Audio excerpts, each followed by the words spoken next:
Cricket के बाद acting में कैसे जाना हो गया? ये अच्छा सवाल है, एंड आई एम ग्लैड कि आपने वो रेफरेंस भी छेड़ा जब हम दोनों एक साथ एक कंपनी के लिए काम करते थे। आप बताओ, आपको लगा कभी कि मैं उस लाइन में जा पाऊँगा? मैं इसलिए पूछ रहा हूँ क्योंकि आई मुझे नेवर ये थॉट। याद है कि उस वक्त एलेक्स हिंदुस्तानी आने वाली थी, बन चुकी थी, शूट हो गया था शायद। मुझे कुछ रशेस दिखाए थे और मुझे याद है कि अच्छा, तो मैंने बोला था, अच्छा एक्टिंग का टैलेंट है तो इधर क्या कर रहे हैं आप, आपको एक्टिंग में चले जाना और चाहिए। यही एलेक्स हिंदुस्तानी वाली बात, इस पूरी कहानी का जो एक बैकग्राउंड है, ये कहीं न कहीं उसी अनरिलीज़ फ़िल्म से है। क्योंकि होता क्या है, आप समझ सकते हो। टॉम वॉल्टर साहब के बेटे होने के नाते कभी-कभी उनके करियर में ऐसे फ़िल्म्स थे जहाँ पे उनको फ्लैशबैक में दिखाना था या फिर उनके बेटे का रोल। तो बचपन से आई थिंक 13-14 साल से मैं पहली बार मैंने दूरदर्शन के लिए एक शो किया था, वही फादर का रोल था, फ्लैशबैक। तो ऐसे ऑफ़र्स बहुत आए थे रोहित, बट क्योंकि एक सेल्फ डाउट था या एक सेल्फ कॉन्फिडेंस का इश्यू था, और फिर फादर को इतने स्ट्रगल, इतना जद्दोजहद देखने के बाद आई रियलाइज़ कि यार, अगर तुम्हें उस लाइन में जाना है तो किसी और मिट्टी का बनना पड़ेगा, और तुम उस मिट्टी की नहीं बने हो। So that's one reason why मैंने क्योंकि कभी। टॉम अल्टर की लेगेसी अलग थी, उनका स्ट्रगल अलग था, उनकी लाइफ जर्नी अलग थी, बट बिल्कुल, you were a protected child. Absolutely, and he said अगर तुम्हें एक्टर बनना है तो बनो, तुमको जो बनना है बनो, विल सपोर्ट यू। अब झूठ नहीं बोलूंगा, एक्टिंग का कीड़ा तो होगा ही जब आप 2-3 साल की उम्र से लोग को देख देख रहे हो। हर बड़े आदमी को आप देख रहे हो। नसीरुद्दीन शाह साहब और बेंजामिन गिलानी साहब तो मेरे फादर के खास थे। They started drama company called Motley. तो इन लोग को रिहर्सल्स के समय अपने घर पे, अपने बेडरूम पे, अपने हॉल में, अपने बाथरूम में, किचन में, इन लोग को देखते हुए फिर सेट्स पे जाते। ये नो बॉम्बे डाउट में कि बॉम्बे, सेटअप था पूरा। बिल्कुल बिल्कुल। तो एक शौक था, लेकिन यार जैसे कि मैंने कहा था, शायद सेल्फ कॉन्फिडेंस की बात थी, या आई थॉट कि यार तुम इस लाइन, बेटा तुमसे नहीं हो पाएगा। वो वही वही वाली बात है। गोइंग बैक टू एलेक्स हिंदुस्तानी, ये फिल्म भी मेरे लैप में, मेरे गोद में बिल्कुल ऐसी गिरी थी। मुझे अभी भी याद है, मुंबई वाले घर पे मैं बैठा था, मैं और मेरी मदर, हम लोग चाय पी रहे थे, दरवाज़ा खुला, पिताजी वॉक इन से, तुम्हारे लिए फाइनली वो रोल है, इस रोल को तुम मना नहीं कर पाओगे। मैंने कहा फिर से आगे लेके, तुम इसमें हीरो हो।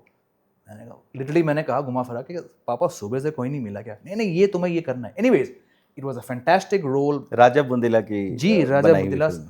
साहब की कमाल की कहानी थी। We shot in MP for about 31 days, but various reasons के चलते वो फिल्म कभी रिलीज नहीं हो पाई।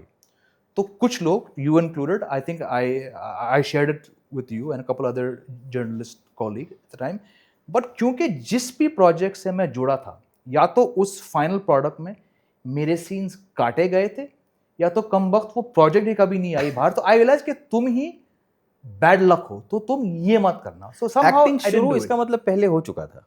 हाँ, मतलब स्कूल में मैंने प्लेस किए थे, क्लास 6 और 7 में मैं छोटे-छोटे स्किट्स लिखता था। तो I had done school, theatre किया था, स्कूल में किया था, कॉलेज में किया था। तो बट प्रेशर में किया था कि नहीं, चॉइस शौक से? शौक शौक, एब्सोल्यूट प्योर चॉइस।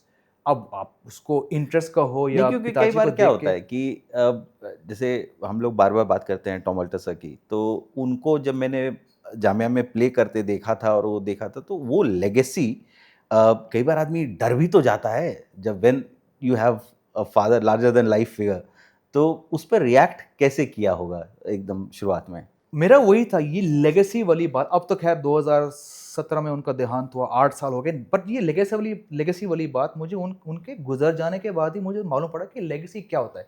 जब तक वो थे तो हाँ, एक मालूम था, पर सच कह रहा हूँ मैं Rohit, there was never any pressure, दबाव। हाँ, पिताजी एक पब्लिक फिगर हैं, तो आपको पूरी कोशिश करनी पड़ती है as the son of a well known person who's had to work really hard to make a name for himself, एक and cutthroat. Also the kind of work he did, बिल्कुल, मतलब ऐसा कुछ भी रेंज। नहीं कर दिया, नहीं मतलब नहीं, अलग। लिटरेचर, पैशन, वो अलग तरह का वर्क था। बिल्कुल, एक टाइम पे, ये मैं 90s की बात कर रहा हूँ, जब इकोनॉमी खुल गई थी और ये स्टार प्लस और ये वगैरह शोज आए थे।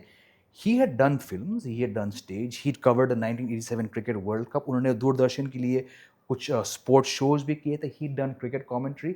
But there was a time के 90s में, ये जुनून, ज़बान संभाल के, ये तारा, ये सब सक्सेसफुल टीवी शोज ने रात रात उनको एक टीवी में एक स्टार बना बनाया था। दिया था। पर he was still doing theatre, he was doing corporate shows, he was a corporate speaker. वो कभी स्क्रीन अवार्ड्स के एंकर बन रहे हैं फिल्म सिटी में, वो कभी फिलहाना जामनगर में जाके कबड्डी के चीफ गेस्ट थे। गजल नाइट्स होस्ट कर गजल रहे हैं। नाइट्स, मतलब in the 90s the man was doing everything. तो शौक, पैशन। तो मैंने कहा यार तुम्हारे अंदर तो किसी चीज के लिए, नॉट इवन क्रिकेट के लिए, वो पैशन है ही नहीं। तो अगर तुम्हें कुछ भी करना है, and I was must been 15 16 that time, मैंने कहा तुम जब भी डिसाइड करोगे कॉलेज के बाद, डिग्री हासिल करने के बाद, तुम जब भी प्रोफेशन चूज करोगे ना, मेक श्योर कि तुम्हारे लिए उसके लिए पैशन हो।